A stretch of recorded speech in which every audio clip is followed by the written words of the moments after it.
close, so close. That's the bullet, you can see it right there.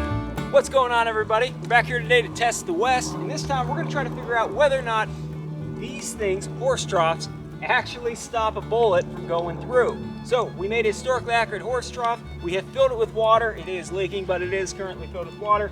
And we're gonna try to shoot through it and see if Prospector Joe here is safe and sound, or if this whole thing is just Hollywood bogus. Now, it's actually pretty comical to see how many Westerns have folks ducking behind a horse trough for protection during a shootout. Just a selection of such films include the 1951 classic Rawhide, which, by the way, was nominated for a whopping 7 Academy Awards. The comically over-the-top American Outlaws, which wasn't nominated for, well, anything, probably because of exquisite scenes like this, which I'm not going to test out. And the superb Western Open Range, which is one of my absolute favorites. For whatever reason, Hollywood loves this Western trope and can't seem to resist inserting it into their movies. Let's find out whether or not a horse trough filled with water actually stops a bullet from going through.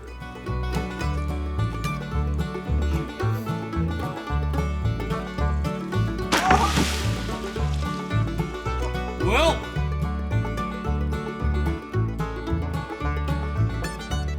take two.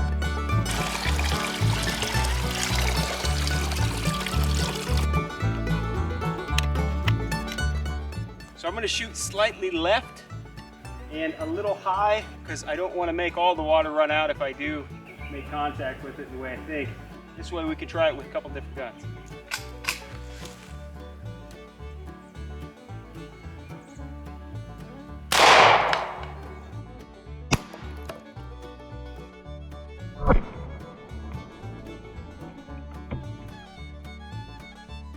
Alrighty, so the first shot definitely went above the water and entirely through the horse trough. So right off the bat, the lesson here is don't take cover behind a dried out horse trough during a shootout, as it won't provide you much protection. Okay, so for shot number 2, I'm gonna have to aim a bit lower. Let's give it a go.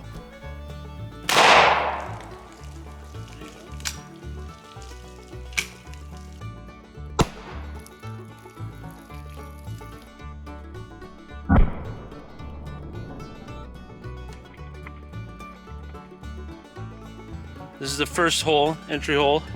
First shot went through here, blew out the back, missed the water, went through the back, blew out.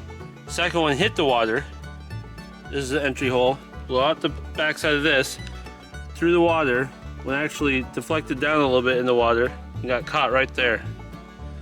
That's the bullet, you can see it right there. So it definitely stopped the 45. Yep, stopped the 45. Alright, we pried that bad boy out. He's looking a bit deformed, but honestly, not as bad as I expected. Okay, so our 45 Colt ammunition, which was one of the standard rounds of the period, fired from our 1866 Winchester, was definitely stopped by the water-filled horse trough.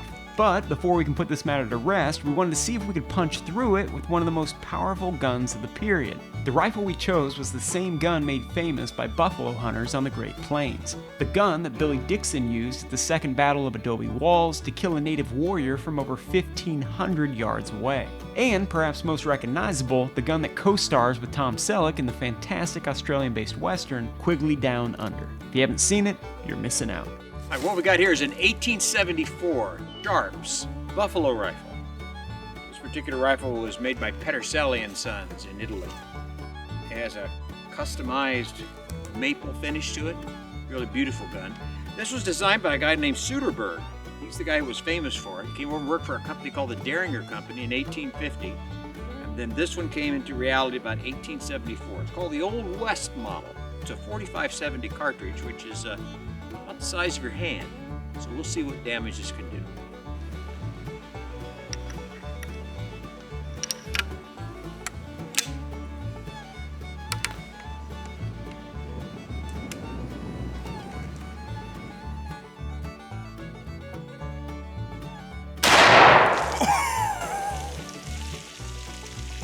How'd that do?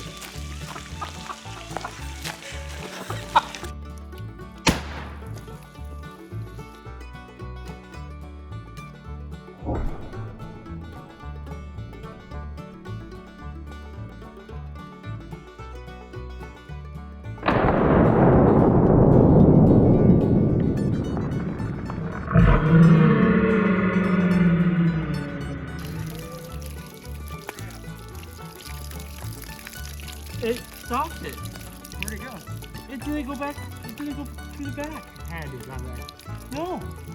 It didn't come out the other side. Is it in the stump? No, I mean like, there's no exit hole. We got the buffalo gun entry hole right there. Blew out the back. Went into this side. Went through the water. Went into this side. There's nothing on the back. So it stopped the buffalo gun too. So Prospector Joe, Survived.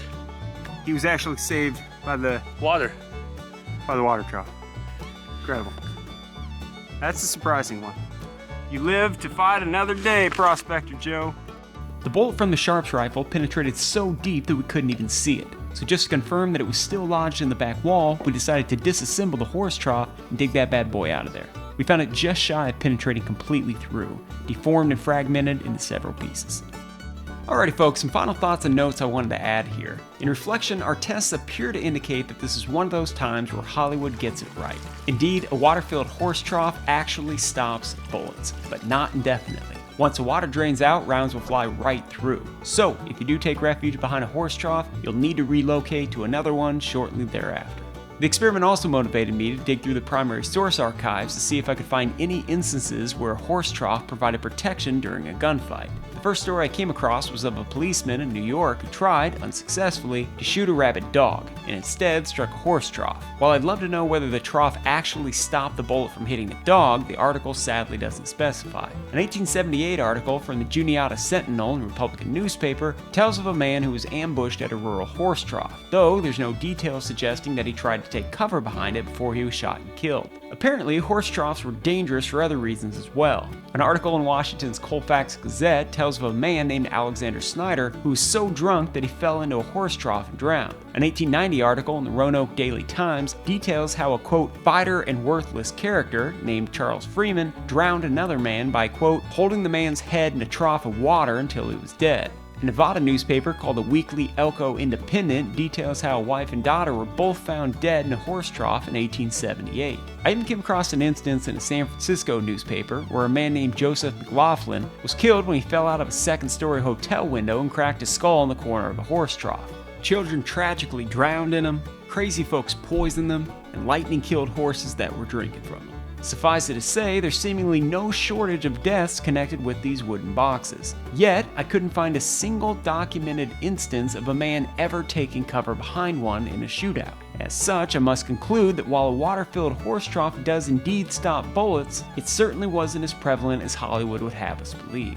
Moving on, for those of you wondering about our guns and ammo, we used an 1866 Winchester replica rifle made by Uberti with a 24¼ barrel chambered in .45 Colt. We also used an 1874 Sharps rifle replica made by Pedersoli with a 30-inch barrel chambered in .45-70. Now, it's possible that a different caliber might change the outcome, but I'm doubtful. If, however, you think it would, or if you have any other ideas, insights, or theories for us to test, I'd love to hear your thoughts down in the comments. Now, before you head down the trail, if you folks enjoyed the video, please make sure you give it a like, and if you aren't already subscribed to the channel, well, you know what to do. There's a lot more of this content on the way, so stay tuned, folks. Till next time, keep your nose in the wind, your eye along the skyline, and watch your top knots, pilgrims. We'll see you out on the trail. Thank you folks for watching. If you want to further support my efforts, you can do so on Patreon or buy some gear for the modern frontier from the Manverse History Outfitter shop. You'll find both those links down in the description. Alrighty folks, just before I go, I want to make sure that I thank my Patreon patrons. So special thank you to my gold tier patrons, The Innocents, Ashley Gertensen, Hurtin Wade, Manverse Moose, Bryce V, Cyber, Montgomery Johnson, Will S. Baker, Joshua Bale, Rich Christensen, Comrade Krieger, Epic Dale, Sean Hatfield, Blake Graham, Dawson E, Zone Breezes, Noah Oven, David Perkins, Sneaky Ninja, Noah5943, Jigsaw, Your Pal Mitch, Old Hognose, Coco Rockout, Occam's Ghost, Reese Yearby, Ari Bacalers, Mythical Beast 60, and Gavin Abernathy. Also want to make sure that I thank my silver and bronze tier patrons as well. It's you Patreon supporters that allow me to keep doing everything I do here. So thank you all for your ongoing contributions. Let's keep growing. Let's keep making some awesome content. There's much more to come, so stay tuned. See you all next time.